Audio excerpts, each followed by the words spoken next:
Hello and welcome to the Qiskit text reading sessions. This is another discussion that we're returning with for today's chapter. I hope you like this extremely high-end production. Joined by me are Ceroni and Carlos. How you doing, guys? Hey, good. Hi. Thanks for having us. Right. So Jack is the author of the notebook that we'll be discussing today, and Carlos has written the paper that it is based on, and his team they have written the original VQLS paper. I have also, I think, linked the paper in the description. You can check that out. So, hi guys, how are you feeling? How's things going? Yeah, good. Good. How's quarantine? Yep, things are good. All right. As usual, I will be asking questions from my end. I hope you guys have read the chapter that we'll be focusing on today. But even if you haven't, I have linked the chapter in the description below. You can check that out. These questions will be from my perspective, but if you have any questions, you can post them in the live chat right now or in the Slack channel later on. So just starting it up, if you guys could give us just a very brief account of what VQLS is about and what the original paper is about. Start or? Yeah, for sure. Yeah, sure. Please, Carlos, go on. Yeah, essentially the VQLS is a variational quantum algorithm for solving systems of linear equations. And the idea behind that was mainly that if you check the resources, the quantum computational resources needed for the HHL, in the applications, you will see that the number of qubits, the number of gates, and the number of measurements like out of reach for near-term quantum devices. So that was the idea behind this variational quantum algorithm, to reduce these quantum computational resources. Okay. Jack, anything to add to that? No, that sounds like a good introduction. Yeah, it's like my motivation kind of for, I guess, even writing this chapter in the first place, is just like seeing like the paper itself is just really interesting. It seems just like a very interesting idea, especially considering, all of the different applications that we're seeing of these more NISQ variational quantum algorithms, these near-term quantum algorithms, and how they can actually be used. And I guess the near term, as opposed to like the far term sort of algorithms like HHL and stuff like that, which also can be used for solving systems of linear equations. Right. So yeah, just a very interesting idea. Great, sounds good. Carlos, I would actually like to know more about the paper's history and how you guys sort of learned about this problem, and what was the motivation behind working behind this problem, and how was your experience working with the rest of your team, Ryan, Dr. Coles? Well, essentially, everything started me applying for the summer school at Los Alamos National Lab. Right. So I was accepted, and they proposed me this project initially. Okay. So yeah, working with them was really great. They are super smart people. They encourage us to work hard. Yeah, it was really good, really good. I recommend everyone to apply. Very nice to hear that.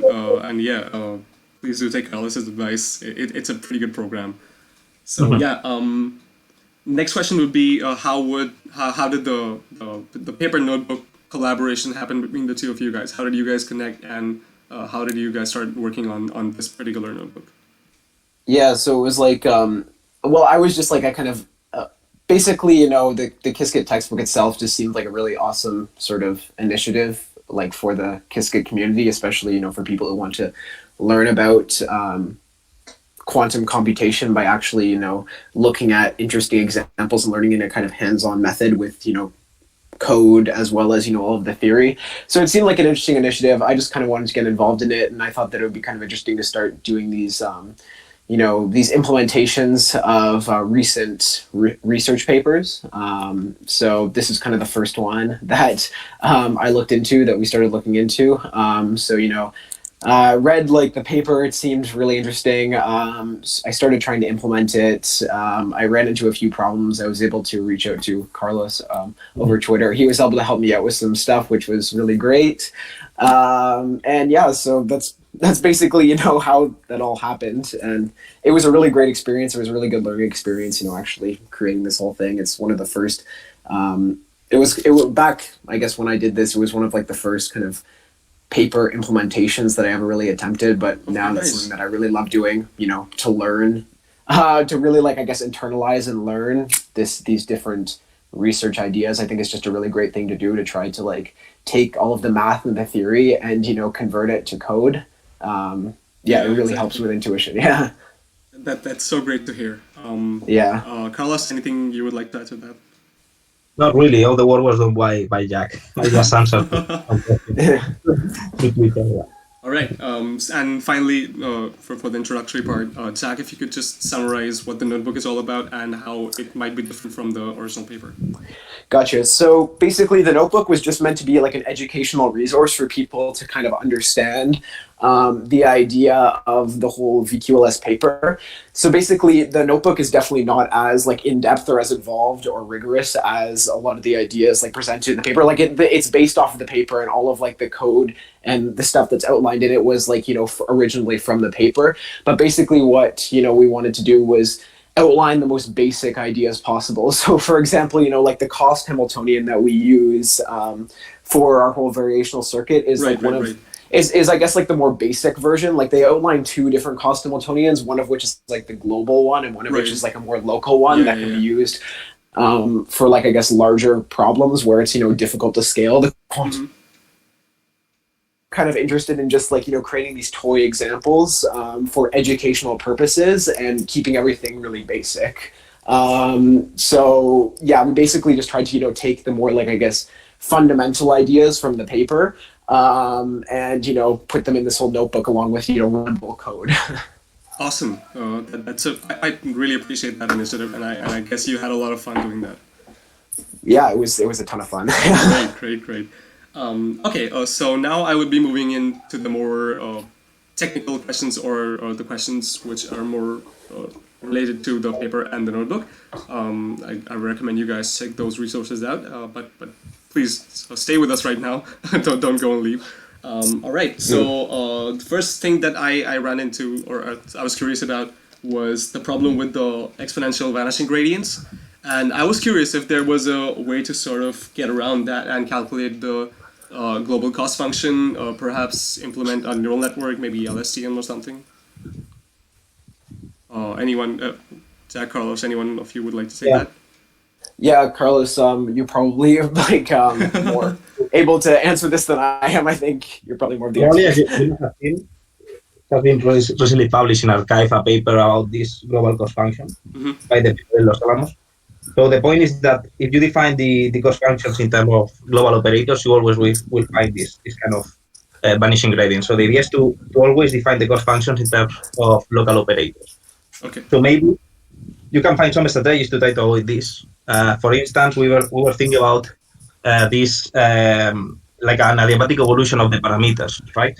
So instead of starting with the global cost function initially, you start with a cost function that is easy to prepare the solution, for instance, a product state.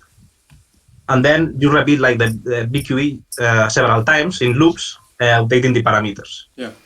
You know what I mean? Yeah. More or less. It's called adiabatically assisted variational quantum control. So you maybe can try this kind of approaches to try to avoid these minima. So already great. Sure, I think I will look more into that. Jack, anything to add to that? Nope, not really. That sounds very interesting. I think I've actually heard of that in passing before. I've never really looked that far into it, though. But it seems very interesting. Yep. Okay. You always have to define the cost function in terms of local operators. Otherwise, you may encounter some problems. Yep. Okay. So, all right. I think I'll move on to the next question for now. This one I think is more specific to Jack because this was in the notebook, but Carlos, feel free to join. So to in the calculation of the second value for the cost function calculation, which was I guess b, the magnitude of b phi, say vector. The notebook and the paper proposed the Hadamard overlap test, but the tutorial goes for the standard Hadamard test, which also uses an extra ancilla. So was there any reason for that? Yeah, so for choosing just the standard Hadamard test is that it's more straightforward to implement. And for the purposes of this notebook, we're kind of interested in implementing these, these small problems, like, like smaller kind of matrices, like ones, that are pretty easy to solve, like, without a quantum computer, but we just kind of wanted some toy examples. Yeah. And it just seemed, easier at the time to implement this more basic Hadamard test, because the circuit for the Hadamard test is fairly basic. It basically is just like, it's like the Hadamard gate, and then you have like a bunch of control gates representing like some unitary that you want to calculate the expectation value of, and then like another Hadamard gate. So it's not like incredibly difficult to implement, where the overlap test is a little bit more involved, and even though it could lead to less overhead in more like scaled up cases of the algorithm, we just thought for the toy examples it seemed like a more prudent idea, especially when it came to explaining the math to like the readers, just to use the Hadamard test. And that's something also that Carlos recommended when I messaged him on Twitter. I was asking him about implementing the overlap test, and he said, yeah, like it's probably just a better idea just to use the Hadamard test for like these smaller kind of toy examples. Right. So there are essentially like three approaches for computing the cost function. The first one is the Hadamard test, which is the straightforward way to do it. In case that you have to control too many gates, maybe you can use the Hadamard overlap test. In this case, you have to use less control gates. Right. But in exchange, you have to use twice as many qubits. Oh. So you have an advantage and a disadvantage. Right.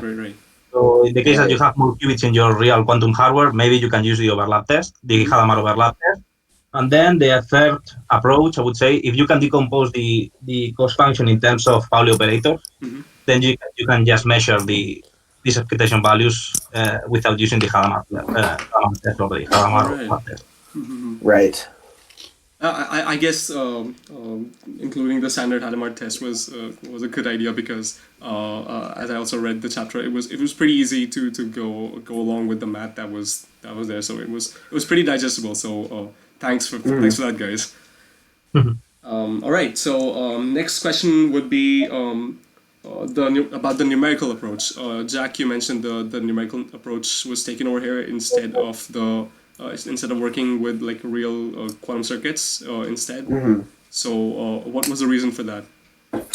Yeah, so again, the reasoning was basically just because it's more straightforward to implement for like the purposes of like a kind of toy example in the notebook. Yeah. I did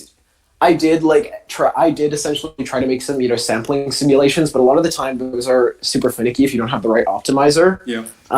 And I was basically, it wasn't working like as well as I wanted it to, and I was like, okay, I think it's probably just best to put the numerical example in for now, and maybe at like a later time put in like a sampling example. Yeah. So like I still have that code, and maybe I'll eventually put it in once I improve upon it a bit by experimenting with other optimizers. Sure. Like for example, there are like stochastic optimizers that might be better for the random outputs that come from quantum circuits. But yeah, the reasoning was just because the simulations weren't working as well as I wanted them to, and I thought that maybe at a later time, if I can get them to work a bit better, then it would be good to add it in. Awesome, pretty straightforward, right? And segueing into that, my next question would be regarding real quantum devices. So I guess you tried to sample the quantum circuit on a real quantum computer, and you mentioned in the notebook that for some reason the simulation converged for a very high number of shots. So did you find any updates to that reasoning? Did you find any confirmed reasoning for that, or does the reason stay the same as in the limitations with the classical optimizer? Hello? Yeah. Yeah. What do you guys? So I'm sorry. I think I missed a little bit of audio back there. So should I repeat my question, or what do you guys? Was this question for Carlos? Sorry. Anyone, if you can go ahead with it. Right. So are you talking about in the paper when they did the experiments on the Rigetti devices? I was actually reading. I read that in the notebook, and that's why I was curious. But I guess that was from the paper. So if any of you would like to take that question, that would be great. Yeah, go ahead. Yeah, so if you're talking about, like, I think in the notebook, I can't recall exactly, but I think I did mention uh, my my sampling simulations that I was attempting to run, and I think I noted in the notebook that they were converging for really high, number of shots, like to a certain extent, like they were converging like decently well, but not like incredibly well. Yeah. I think that the reasoning is just due to the fact that like I was using the wrong optimizer. Like I was using like a Kobila optimizer, which is basically So basically, Kobila probably is not. It's probably not like the best optimizer to use for like this specific type of problem. Like it would probably be better to use like a stochastic optimizer or like Atom or something like that. But like I wasn't for some reason because I don't even know why I didn't use one at the time. I probably should have. It's like so like I think the reasoning for that is literally just due to the optimizer itself. But like I said, something I probably want to experiment with in the future. Like I was doing some other work. With like other like not like VQLS, but like other variational quantum algorithms, and I was using like the Atom optimizer and stuff like that. It seems to work a lot better. So hopefully the same kind of thing would hold true for something like this. Right. So I guess using similar optimizers sort of carried out in that process as well. And all right. In my case, for the numerical simulations without sampling, we used a gradient-based. In the implementation of Rigetti's quantum device, we used the Powell method, which I believe does not use gradients, and it worked pretty good, to be honest. Right. All right. So, did you guys try it out with SPSA? The what? Did you try like other optimizers such as SPSA, which are mostly built for noisy functions? Yeah, the stochastic optimizer. Go ahead. Sorry. Like sorry. No, I never tried to use SPSA. I haven't tried that yet, but yes, hopefully in the future. I mean, that problem was open. I was just curious about it. So just of course. Asking that. All right. And from there, I guess I am done with my questions, and I will be moving on to questions that people have in the chat. Awesome. If you can also see the video, we've got a bunch of people watching. Vic is saying hello from Spain. Hi, Vic. Jimmy, hi from Singapore. Robert is saying hi from the US. Hi, Robert. We've got Eduardo from Italy. I hope I pronounced it correctly, sorry. Jack War is joining from Colorado. Hi, Jack. We've got Badri from Algeria. Hi, Badri. And who else we got? We've got Ankush from India. Hi, Ankush. And so we've got a few questions here. I will start asking them, and you guys just jump in wherever you feel like. So, question for Jack. Have you tried to run VQLS on IBM devices? If yes, how do they compare to the Rigetti devices presented on the paper?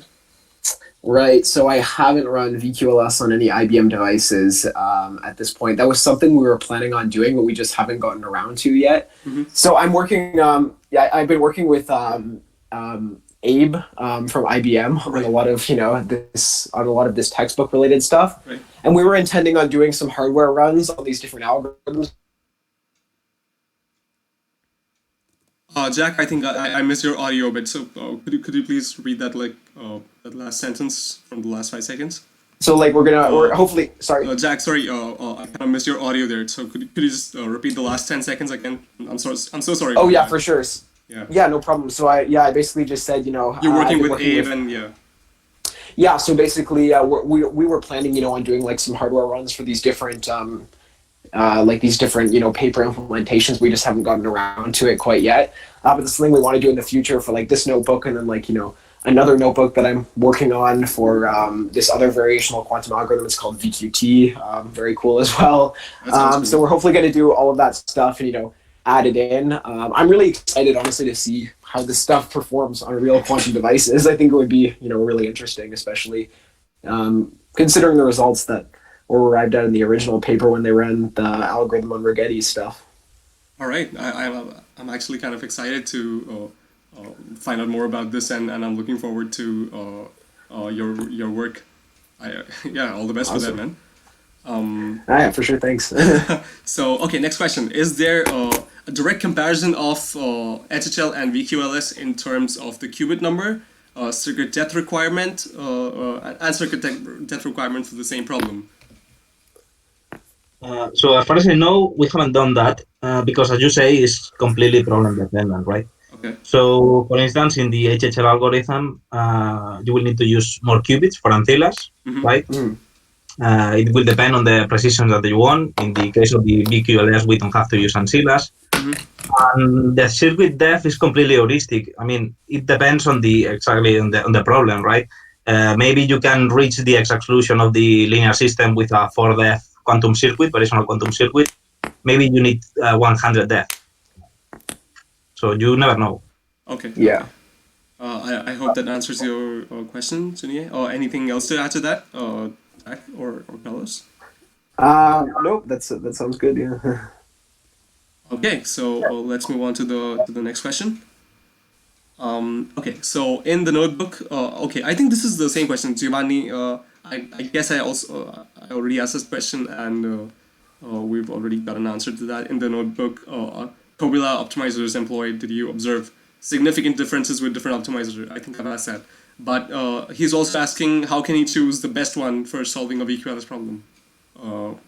Jackie or Carlos? Right. Yeah. So How the to pick the Cobila most, optimizer. yeah. Sorry, go on.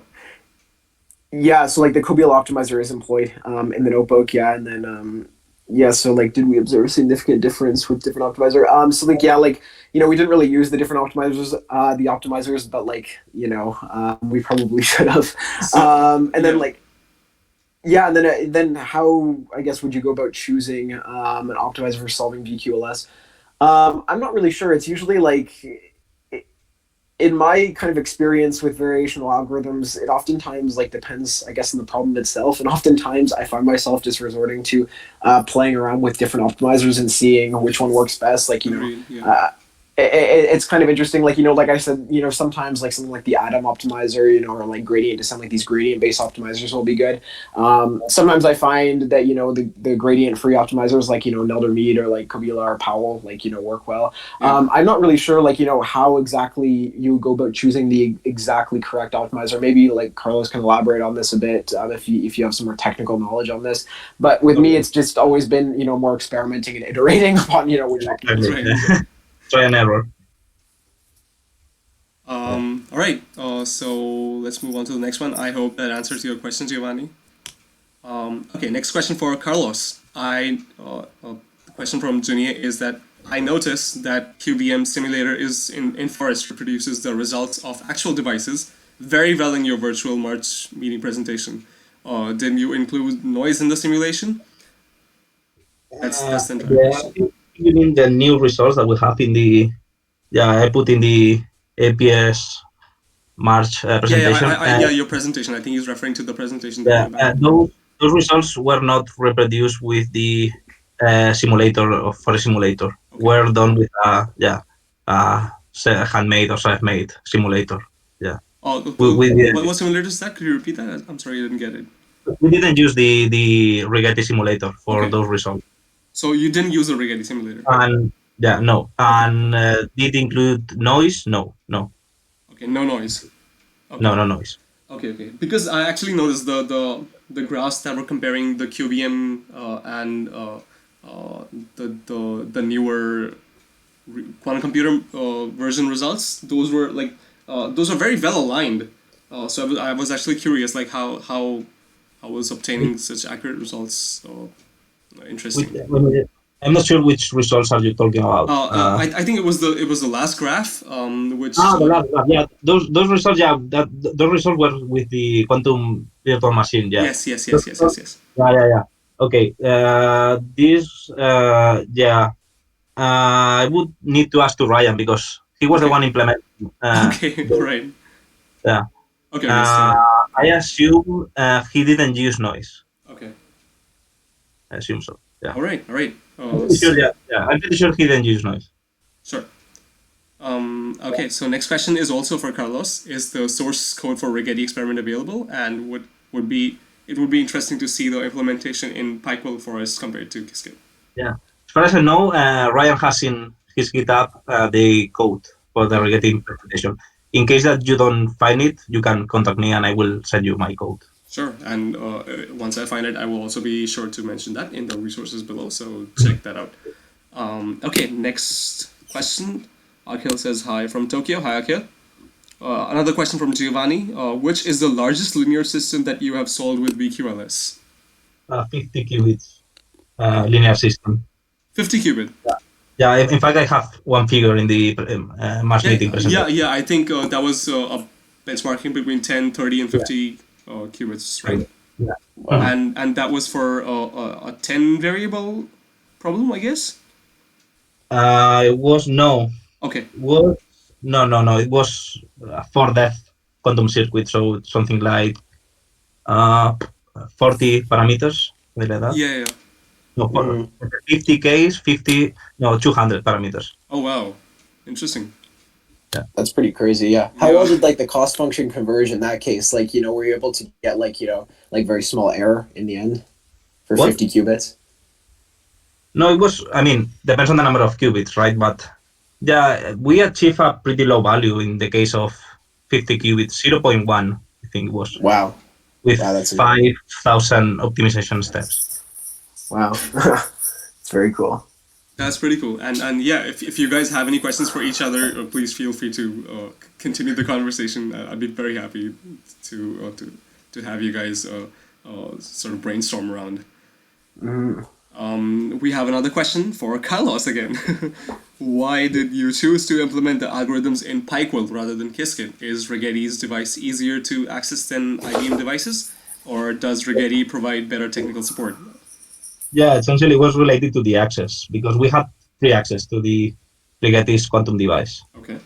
And I think we didn't have that for the Qiskit or the IBM quantum device. So accessibility was the main factor, right? Yeah, it was essentially access, yeah. That's fair enough. Awesome. Gotcha. Okay, I seem to have run out of questions here. Guys, if you have any questions, just go ahead. Feel free. We are here for a little more while. Yeah, for sure. Yeah, Jack, you have something to add? Yeah, it's so I'm just thinking like, so you said you ran like benchmark tests for like what, like 10, 20, 50 qubits for like these different problems. Is that right? Like, were those like the number of qubits that you used for different tests? Yeah, 10, 20, yeah. Okay. Okay, cool. And then like I'm just thinking about, how large of like a linear systems problem do you think like, you would actually have to like solve like using VQLS in order for this to actually show like some sort of like, big advantage over like classical methods? Because I personally don't know. I don't either. It's completely heuristic. So maybe you never reach like this quantum advantage. You never know. It will depend on the problem, how far you can go with the depth of the circuit. Can you really, would you be able to reach the exact solution with that circuit? Yeah. So you never know. Yeah, for sure. Local minima. So maybe you never reach the quantum advantage with these variational quantum algorithms, but maybe they can be used to benchmark the quantum computers or something like that. Yeah, for sure. No, I find it very interesting though, like honestly, all of these variational quantum algorithms, like especially, when you could extend upon like, I guess the original idea of VQE, is like finding, the ground state, I guess, with a certain Hamiltonian, but then you can create like these effective Hamiltonians where, you can find like the overlap between two different states, which is very cool. So like another question too, I guess, for you was like, what do you think are, some other places where, these kinds of methods, like, or methods kind of similar to what you used for VQLS could, be used for different variational quantum algorithms to solve like other interesting problems? Can you repeat the question? Yeah. So like, where do you think there are any like other interesting areas like where variational quantum algorithms can be applied to solving like interesting problems, just like in your personal like experience or opinion? Just there's plenty of areas in my opinion. Yeah, for sure. But like, which ones excite you the most, do you think? The most chemistry, quantum simulation, and also quantum machine learning, I would say. Pattern classification, modeling. generative modeling. I don't know. There's a lot of possible applications. Factoring. I don't know. Yeah, I saw that. That was an Probability interesting paper estimation. too. There are a lot of them. Yeah. Yeah, I agree. You also listed out a bunch of applications in your presentation as well. So I would be interested in checking those out. Mm-hmm. Yeah, there are like 200 papers related to variational quantum algorithms. Yeah. Not lying. I mean, in fact, Okay. I'm doing like a summary of these variational quantum algorithms. I have like 200 sites in them. So, is there any particular resource or paper that you would recommend for someone who's like beginning to research or explore this field in general? If you are beginning, I would recommend the first variational quantum algorithm paper, which Okay. is the Okay. quantum algorithm solver, I would say. Great. Great. Great. Great. I would say, yeah. I don't think there's any thing. There's no exist any review related to variational quantum algorithms, as far as I know. Okay. Okay. So But yeah, yeah, I would I recommend guess the I guess solver. reading papers and just taking a look at the research is the best way. Jack, I think you're trying to say something. No, sorry. I just I cut out the call there just for like a minute or so. Sorry about that. Oh, did you get the like? Did you hear what we were talking about? Oh, yeah. For like I cut out like 30 seconds ago. So like, man. yeah, just like the I'm last 30 seconds I so missed. sorry Sorry about about that. that. Yeah. No, yeah. It's I think I just have bad connection here. But yeah, you can always like catch that part. It was like super generic. I was just asking for resources that one can like refer to or check out if they're interested in this problem. So if you have anything to add, Oh, just let me know. yeah, yes. There's so many amazing resources just like on variational quantum algorithms in general. Like there's so many great review papers. Oh, can I even think of any off the top of my head? I'm not sure.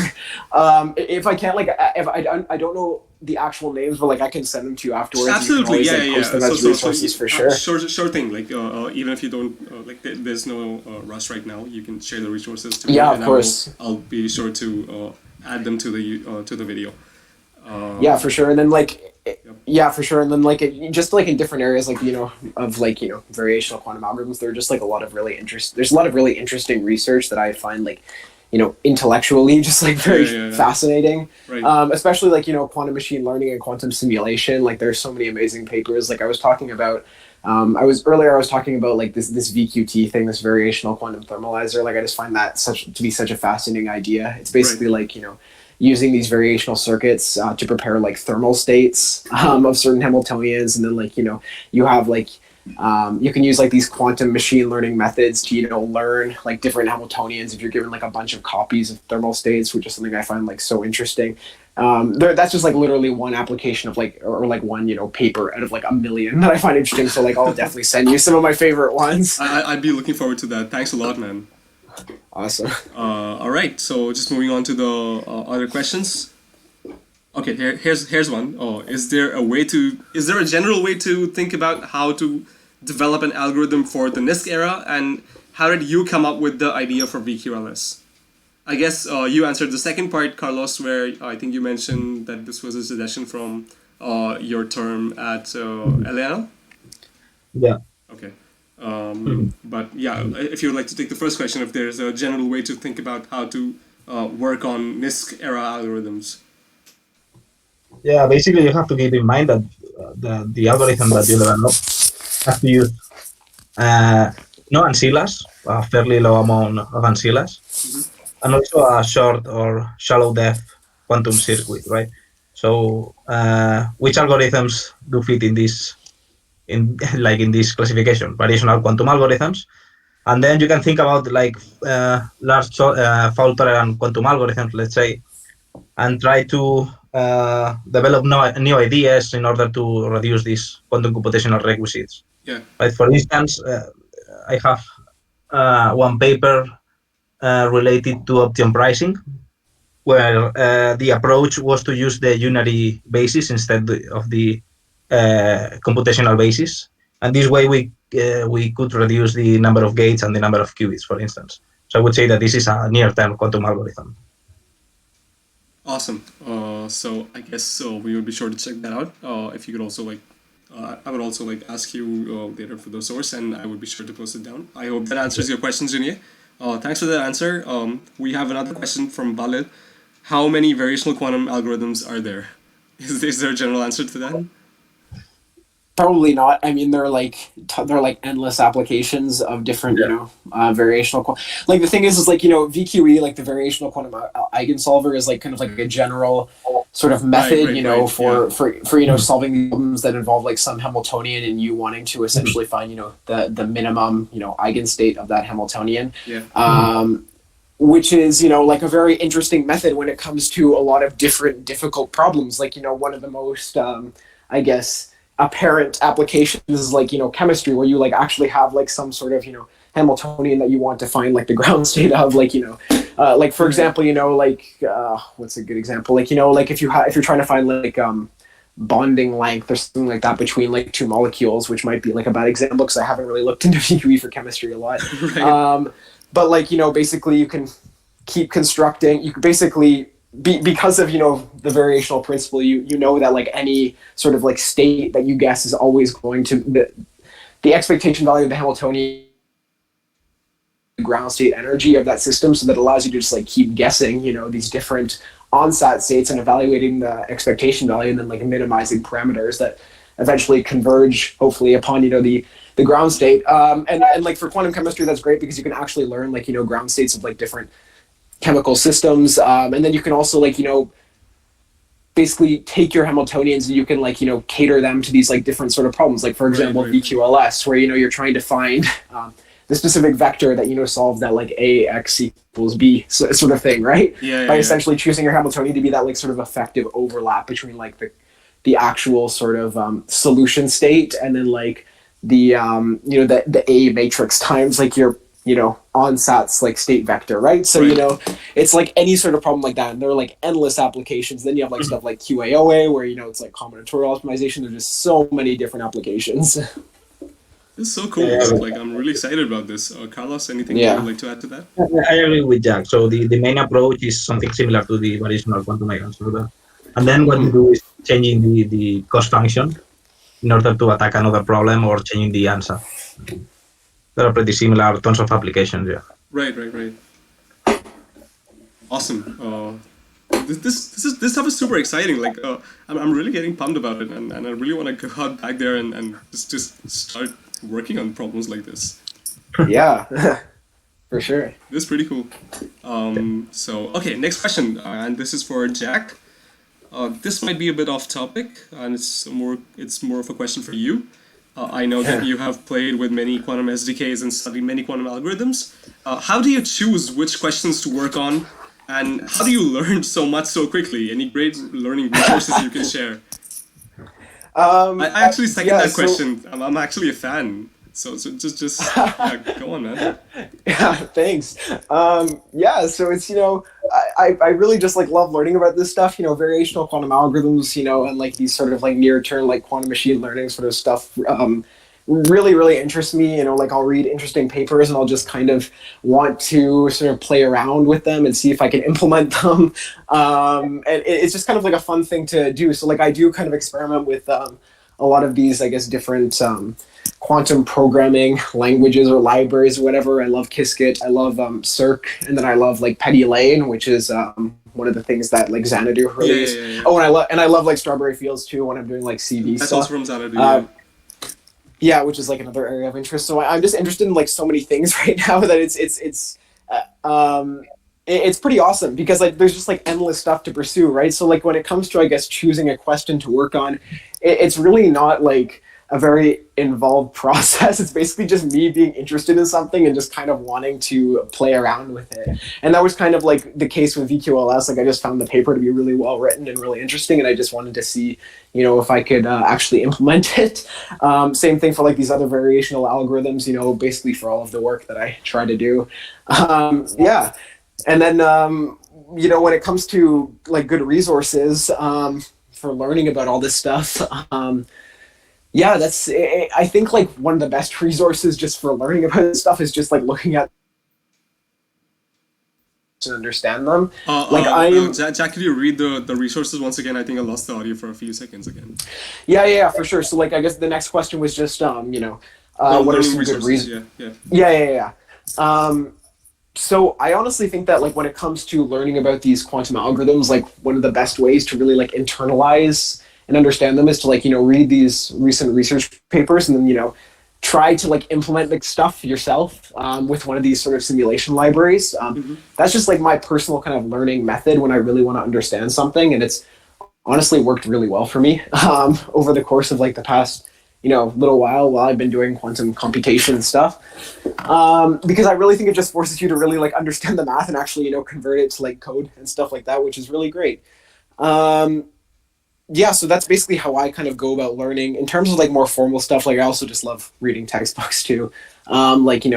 Mike and Ike is great for quantum information and stuff like that. That's just for more sort of fundamental quantum computation, not really all of this new quantum machine learning stuff, but just a really good fundamental sort of thing for quantum computation. And then I just also really like learning about quantum mechanics as well, because even though it's not as relevant to it's actually not very relevant to quantum software and quantum information and stuff like that. It's more quantum information and quantum software is more just math and stuff like that. But I really find the intersection between quantum computation and quantum mechanics really interesting. For example, quantum simulation. So Griffith's book on quantum mechanics is a really great introduction. I've read a ton of that. I'm trying to move on to Sakurai now, which is great so far. So for quantum mechanics, that's great if you're into that kind of stuff. But yeah, like I said, I think the best way to learn is just through doing stuff. So doing these implementations, solving problems, getting your hands dirty and going through the math. That's my favorite way to learn, and I think it's probably a really good way to cement your understanding.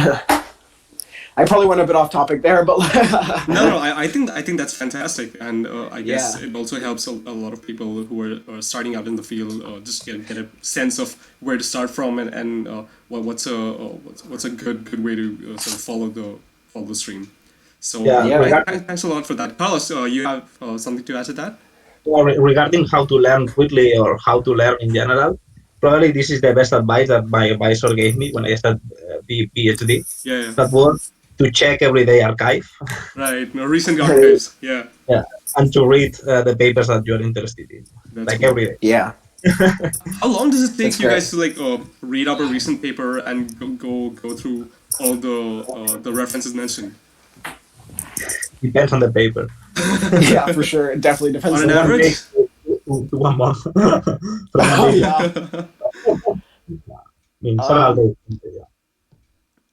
days. Yeah, for sure. For sure, it varies a lot. You want to go in detail, Yeah. Yeah, it definitely depends the length of the paper, how many ideas are presented in the paper. Sometimes I'll read a paper and I'll be okay, this could be 3 papers, all of the stuff that's in here. So it really kind of depends, I guess, on the paper itself. It varies a ton, just like Carlos said. Yeah. All right. Thanks a lot for that, guys. I'm sorry if you guys are not receiving the video very well. I'm experiencing some errors, I think, broadcasting. So if you guys can hear me, that's great. Yeah, I can hear you. Everything's good. Awesome.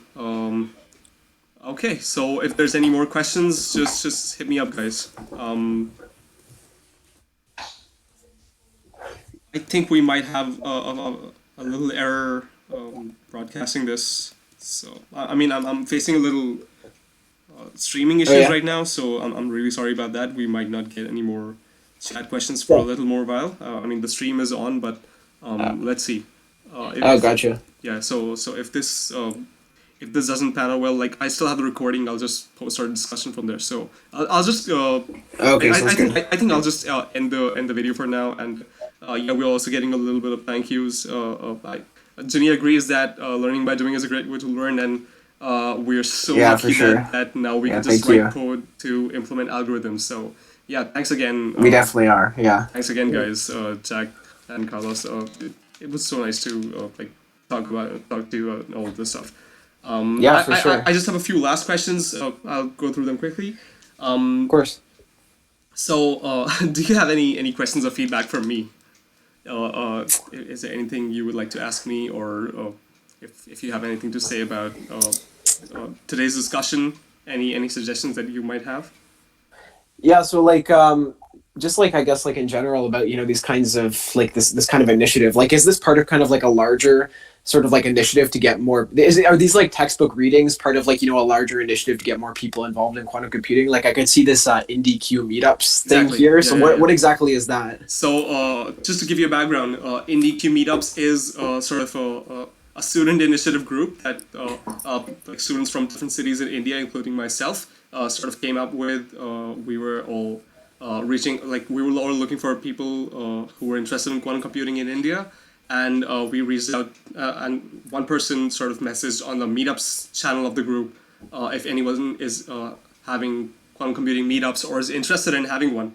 And so we all sort of like a group of like 5-6 people collaborated, and we started reaching out to Qiskit. We interacting with them. We designed some educational materials, and with their support, we also reached out to local venues. We designed the entire program, and we just this is all an open source non-profit initiative, and we're all students here.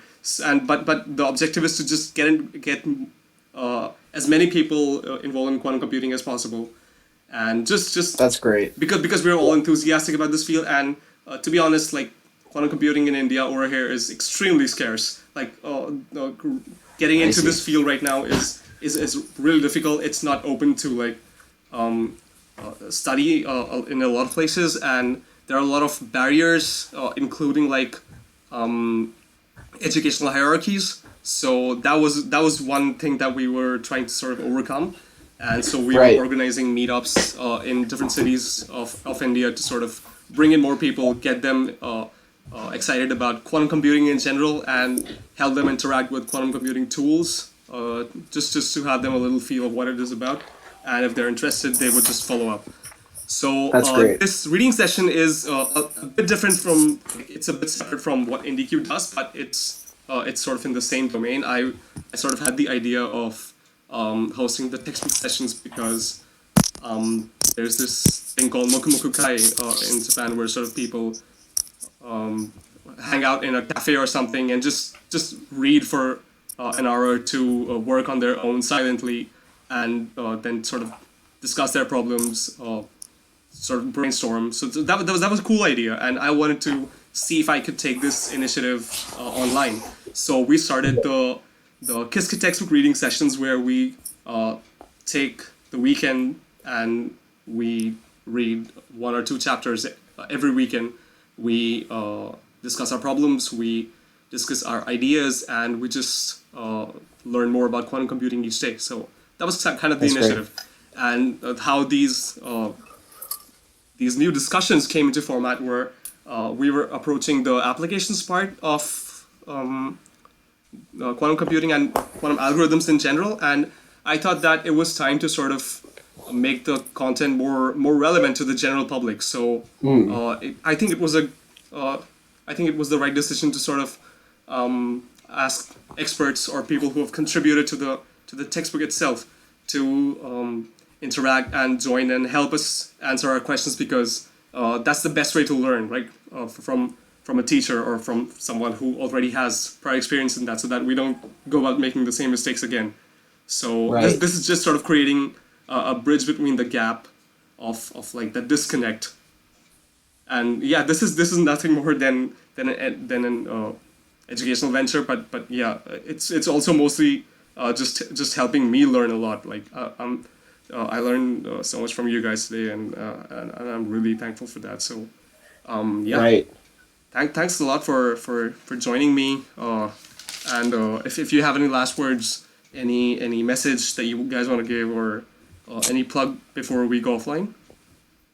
Yeah, just like with regards to the Qiskit textbook, like the section on just like to anybody watching, I guess the section on recent paper implementations, we want to make it like a lot larger. So like if you have any interesting ideas, or like you want to implement like an algorithm and write up some stuff, like please just like submit a pull request or whatever to like the Qiskit textbook, or just message like someone like Abe or like even myself, I guess, on Slack, and then like hopefully Right. we can talk about putting this stuff in the textbook, because honestly we just like want to grow it as much as we can. I agree. I agree. Thanks a lot for that. Thanks for your support.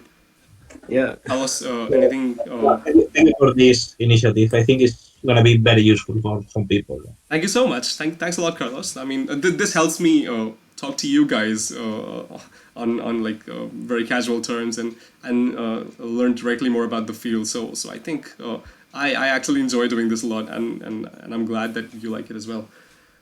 Yeah. Thanks so much. All right, so I guess we will be ending our today's stream.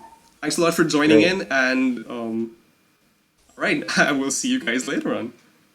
Take care Great. and bye. Yeah. Thanks for the chat. Bye.